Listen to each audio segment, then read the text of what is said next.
Hi everybody. So today we're going to be talking about understanding individuals within environments or settings or context. And so what the purpose of this talk is about is to try to answer the question, how does context or settings function to influence human behavior? So context, settings, environment. How do each of these things function to influence human behavior? And we'll be talking about, I think, 6 different. Well, we'll go over that next slide.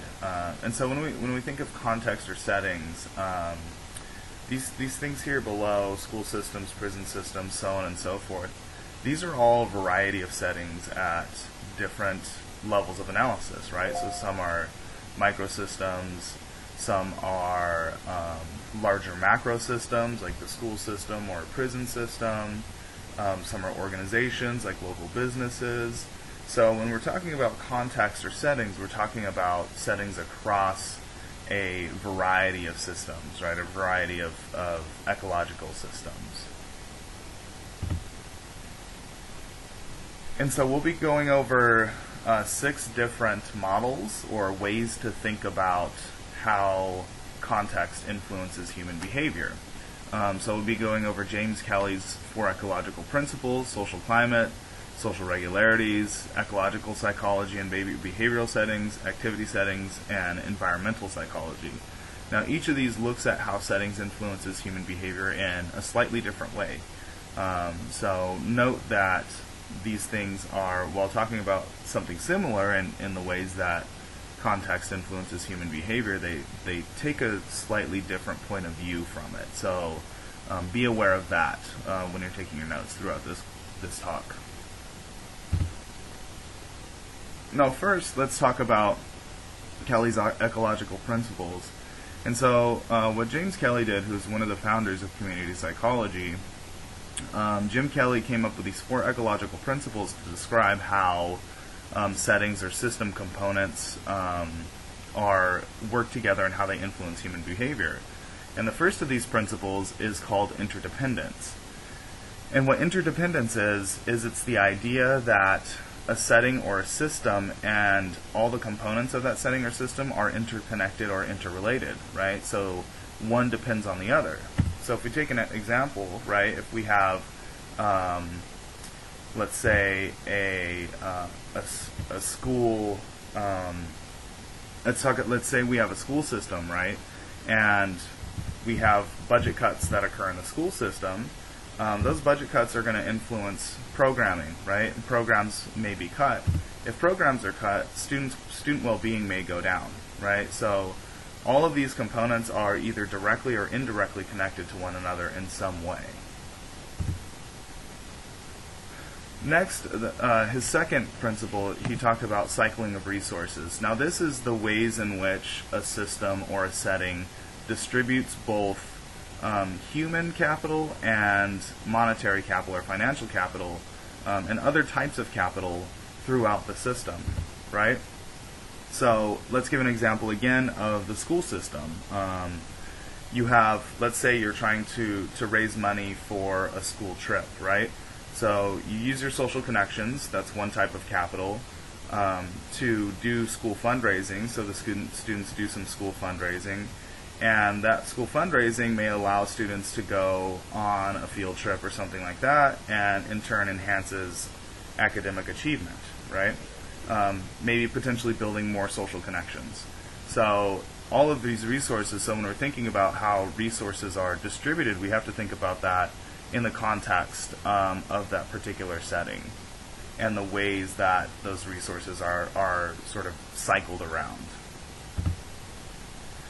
Adaptation is slightly different. So adaptation is the ways that individuals adjust their behavior to fit a setting, and alternatively it's the way that the setting adjusts its behavior to fit individuals, right? So you have this sort of reciprocal interaction here. And one example of individuals adjusting to fit a setting is this idea of code switching.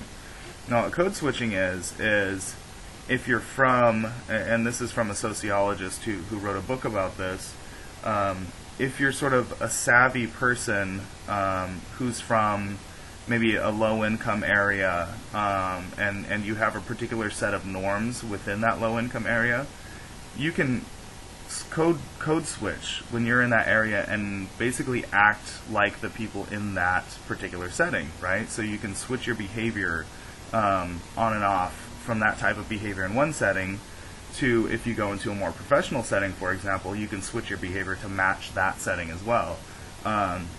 You're not going to do the same behaviors in two different settings, right? So the ability to act differently and adjust to those settings is an example of individuals adjusting to fit a setting.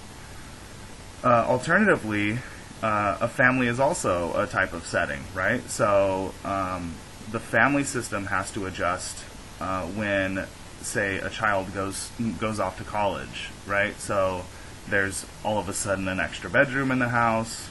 Maybe there's a little more or a little less money depending on how expensive college is. So, you know, and families often have a little more time, right? Because that child is gone. So it's the way that that setting adjusts when an individual either enters or exits that system. And then finally, we have succession. And so, simply put, succession is the way that a setting changes over time, right? So, our school system has changed over time. Our prison systems have dramatically changed over the last 50 or so years. And so, this is just the way that individual itself changes with regard to time. And another example here is within our sort of U.S. political system or social system, growing acceptance of same-sex marriage, for example, that wouldn't have occurred, 40 years ago.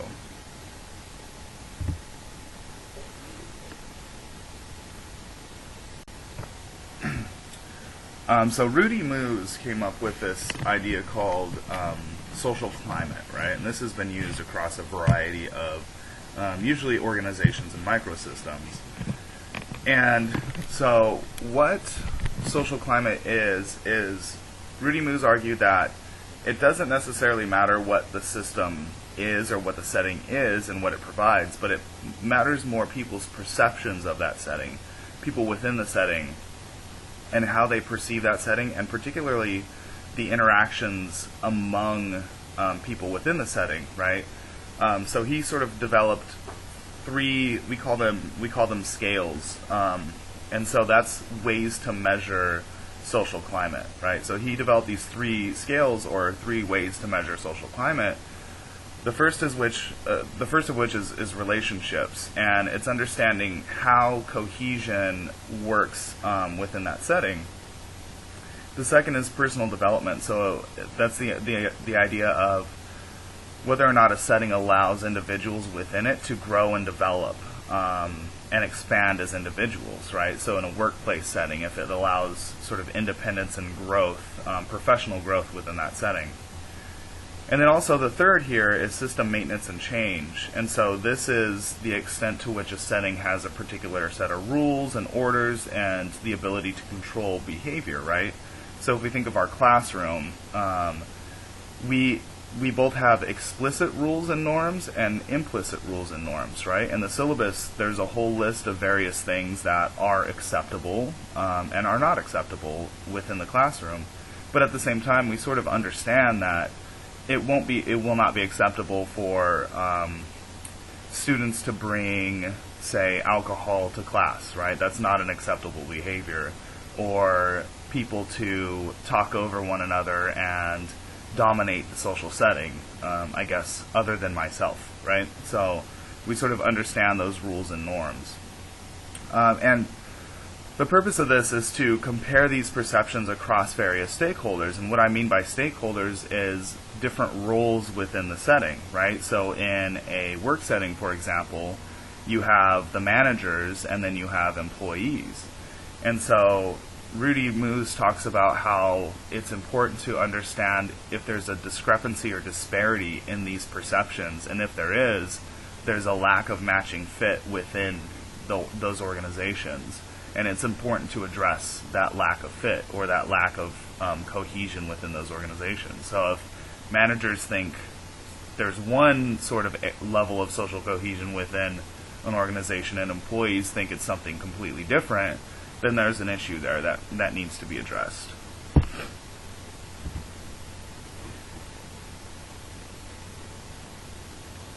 The third model here is social regularities. In social regularities, the argument here is that settings have predictable relationships, and these relationships it doesn't matter who is in the relationship, or excuse me, it doesn't matter who's in that role. What matters is the role itself, right? So again, these settings create predictable relationships and interactions among members. And so the interesting thing about social regularities is it sort of calls attention to power and resources. And the argument here is that it's necessary to understand how these roles, how these sort of real and perceived roles affect power and affect distribution of resources within a setting. And if we can begin to understand how those roles are created and how they're maintained, then we could potentially change those roles and possibly affect second-order change or influence second-order change, right? So the argument here is it's not enough just to change the people in a setting to create social change or setting change. You have to actually manipulate how those roles are conceived and distributed. And so an example here is a school setting, right? So each of us has a set of roles and relationships. I have a role as the instructor, you have a role as the student, and we have a particular set of relationships. And so if we want to try to create some sort of change within that, within our little system, right, it's not necessarily important to change me as the instructor or you as the student, but change how those roles and relationships are manifested. And that's the way to go about conducting second-order change in a social setting. Now, ecological psychology and behavior settings is a little bit like the social regularities.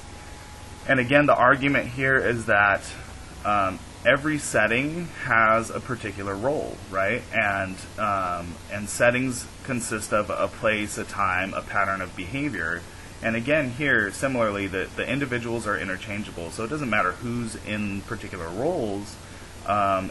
It matters the role itself, right? So sort of a good example here is walking into Rite Aid, for example, right? There's standard patterns of behavior within that setting. And additionally, it's important to note that settings don't have to be a particular place, right? They can be, they have to be a place, but they don't have to be necessarily geographic, right? So they can be an online group just as well as it could be a classroom setting. And there are various roles and control mechanisms that are described within behavior settings, and these first of which is program circuits. And so the program circuits sort of guide the standing pattern of behavior, right? So what they do is the setting itself provides some sort of instruction as to who's to be doing what within that system and what roles are to be played within that particular system. So a prison system, for example, has program circuits, right? Guards do one thing, prisoners do something else. Goal circuits, they satisfy the goals of individuals within that setting. So if we think about walking into a store, for example, we have a particular goal, right? We're going in there to possibly purchase something, and the person behind the counter has a particular goal, and it's to ring us up, or if they own the business, to make money on the transaction. Now, deviation countering circuits and vetoing circuits are the ways in which behavior in those settings are shaped. So vetoing circuits excludes outsiders from the setting. So if we think about our classroom, right, only people who belong in our classroom, meaning students and myself, or people who have been explicitly invited into the classroom, are the only people allowed in the classroom. Other than that, people are not, right? Largely, people are not allowed in the classroom, and if somebody walks in, we'll sort of look at them weird and like, why are you here? So it excludes outsiders from the setting. Deviation countering circuits correct and shape behavior. So these are largely the norms of behavior, right? And ensuring that each of us sort of stick within that normative pattern of behavior. I'll let you read about underpopulated and optimally populated. This has to do with basically the opportunities that are provided in various settings if you have overpopulation versus optimally or underpopulated settings.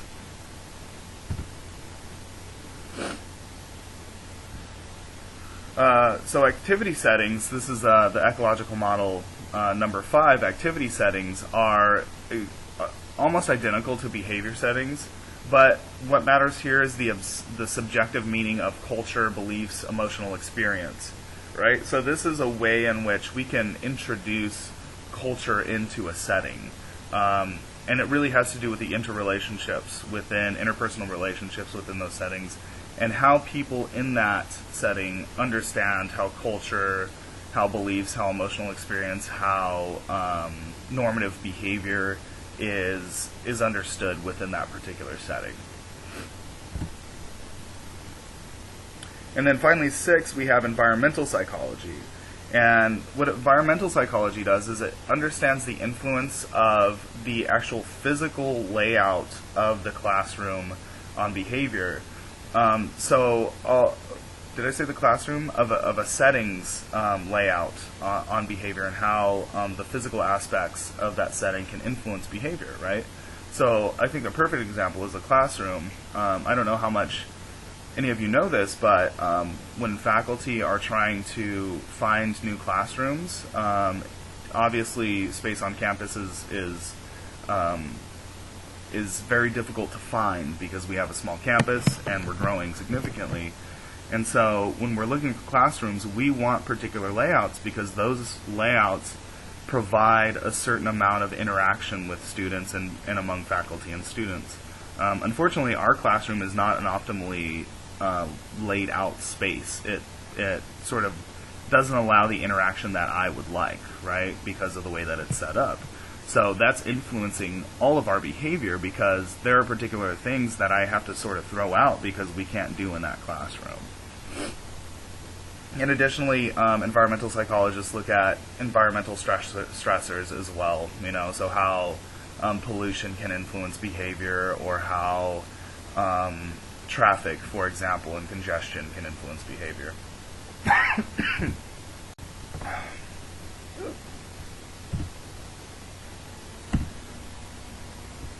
So to wrap it up here, well, actually we got a couple more slides, but so why look at environments?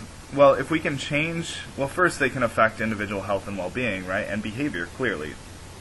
But they can also lead to social change and social justice, right? So if we can influence settings and behaviors and roles within those settings, we're more likely to create social change, right? And so one interesting, I sort of think is an interesting idea is people were thinking about, if we get a new president back in, 2008, right, our whole political system will be changed and blah, blah, blah. But in that case, that role wasn't changed. It wasn't shifted significantly. All that was done is a new individual was placed into that setting.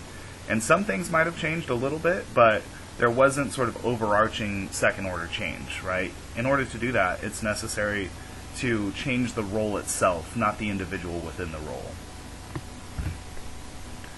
And one last thing I want to talk about is alternative settings.